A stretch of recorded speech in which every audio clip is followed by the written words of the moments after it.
This is creepy. Every time I look at the windows, I feel like someone is staring back at me.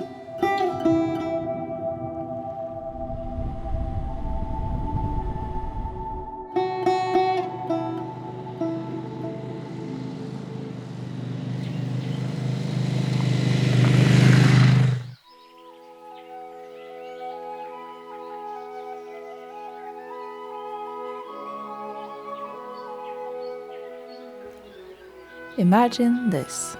It's the 17th of May, Norway's Constitution Day. You're surrounded by the kind of landscape you see on postcards as you wake up to the sound of birds chirping, insects buzzing, and... Good morning! Good morning. Can you wake up and make me some coffee? Yeah, sure thing. Hello! Oh, yeah. For fuck's sake. Oh, Jesus Christ. There's always somebody.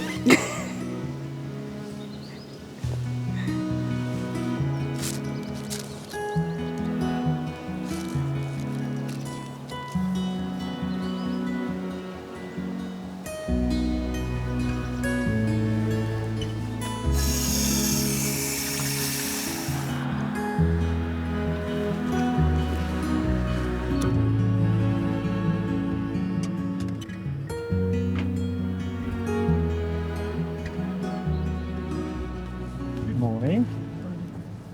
Congratulations with the constitutional vote. Likewise. We got some eggs to celebrate.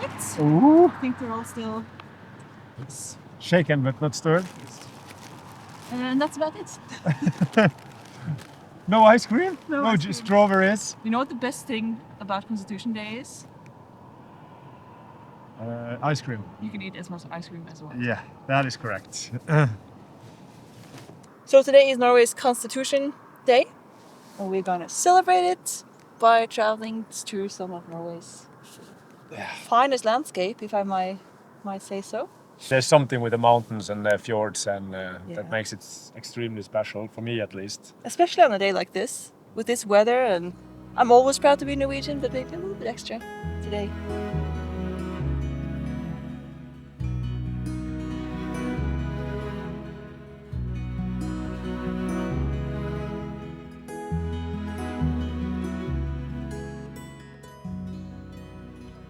They are, as always, perfectly boiled. What mayonnaise? A little bit dry.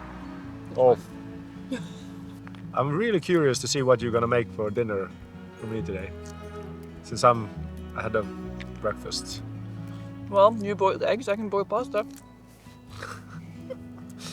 This is gonna be terrible.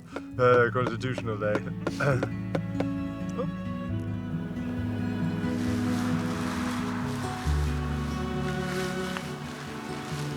And the plan for today, the first plan, we're going to Luster Sanatorium. Maybe not the place you think of celebrating National Day, but we'll end the day with a lot better view as we're going over Sognefjellet. So, but let's go to this place first, once we're in the area.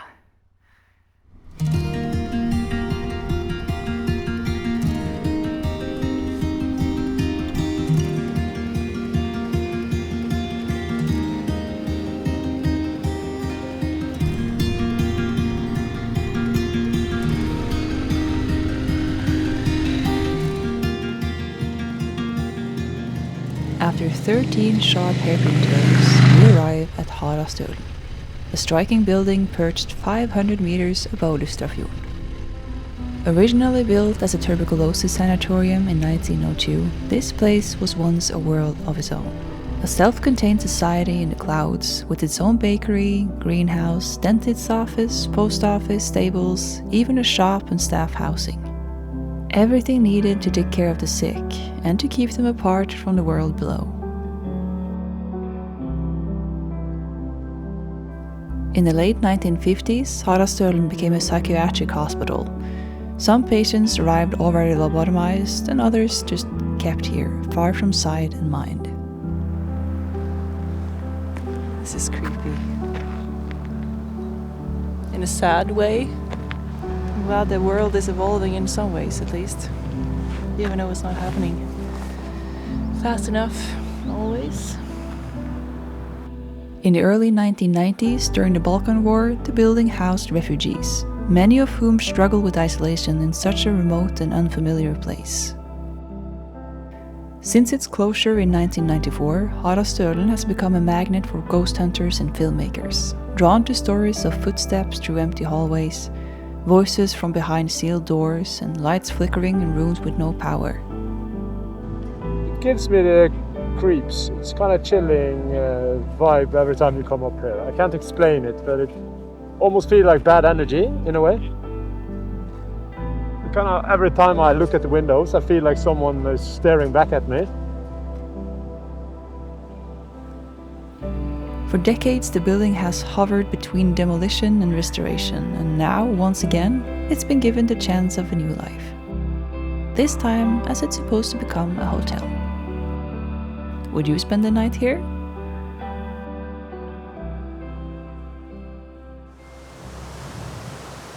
From the past to the present, it's time to celebrate this day a little bit in a more traditional way.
We have now entered Sognefjellsvegen, the gateway to Jotunheimen, the mythical home of the giants. Look at this.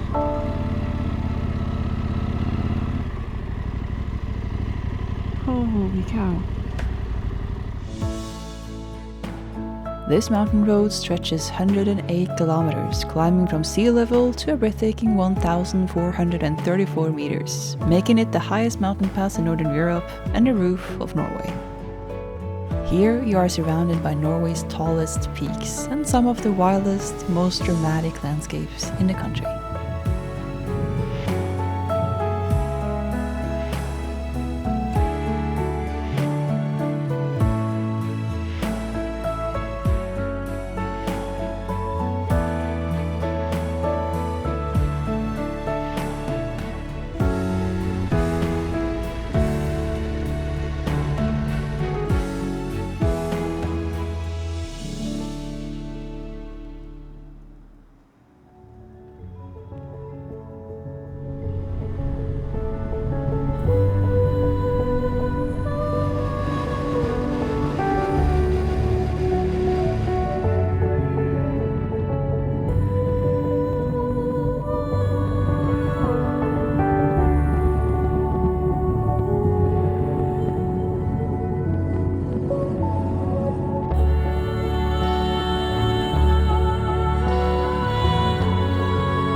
think this is the place where you set camp to go to Gardopiggen, Norway's highest mountain. I've actually been there once as a kid. I think I was 11 years old or something.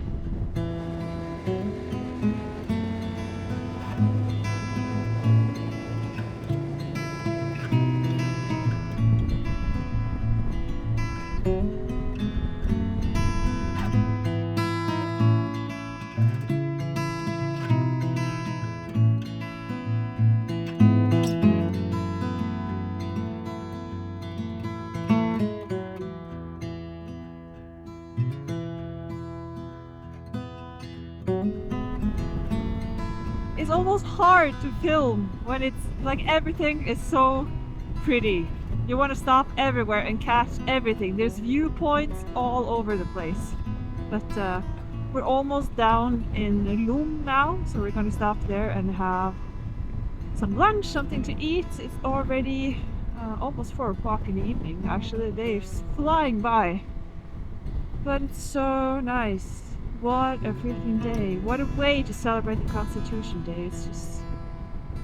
could not have asked for more, honestly. It's perfect. Absolutely perfect. On our way to Lom, we passed Pavel, out on one of his many adventures, currently stuck by the side of the road with his bike leaking oil.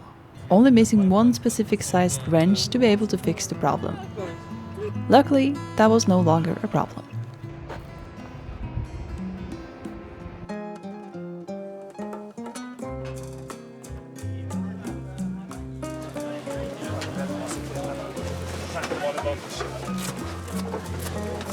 Ready for some food? Oh yes! I'm really hungry. I haven't eaten that much today. How many eggs did we have? 3? 3. Yeah. Cheers. Cheers.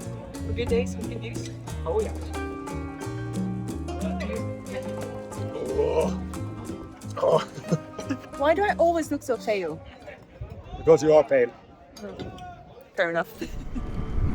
As dinner was consumed, the evening was slowly creeping in and we had yet to find a place to camp for the evening. Det hade varit perfekt. Fuck. No camping allowed. Which, as I'm sure you know, can be quite frustrating towards the end of the day. Oh, look at that view.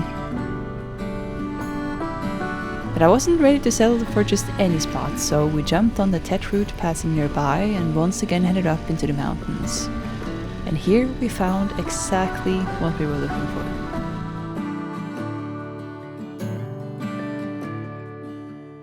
Look at this.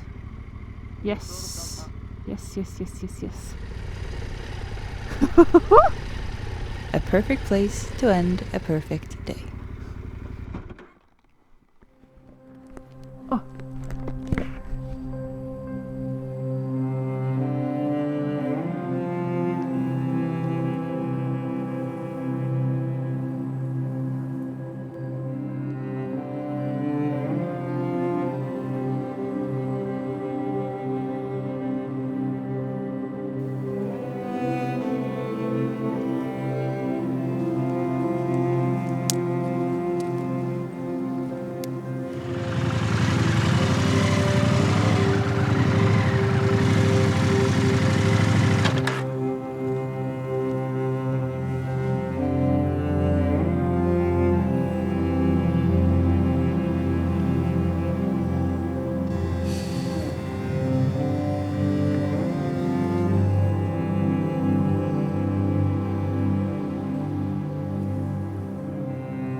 Success.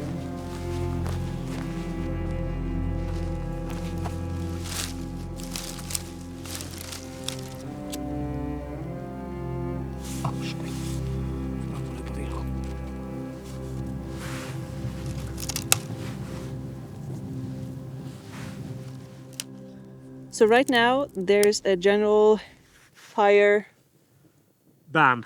General fire ban. So why are we making a fire? because it's a general fire ban, but if you can guarantee that there is no danger of it spreading, or you just make a small fire with all the necessary risk evaluation, you are allowed to put up a fire to cook your dinner or boil some coffee, or yeah, those kind of stuff. But you need to be extra careful. And since you're a firefighter, We should probably not do it. yeah. Ooh, I don't need my eyebrows anyway, do I? Well, you don't have a lot of hair to spare, do you? So. Another thing to keep in mind if you want to fly a drone is to check if it's a national park or a nature reserve or some kind of sanctuary.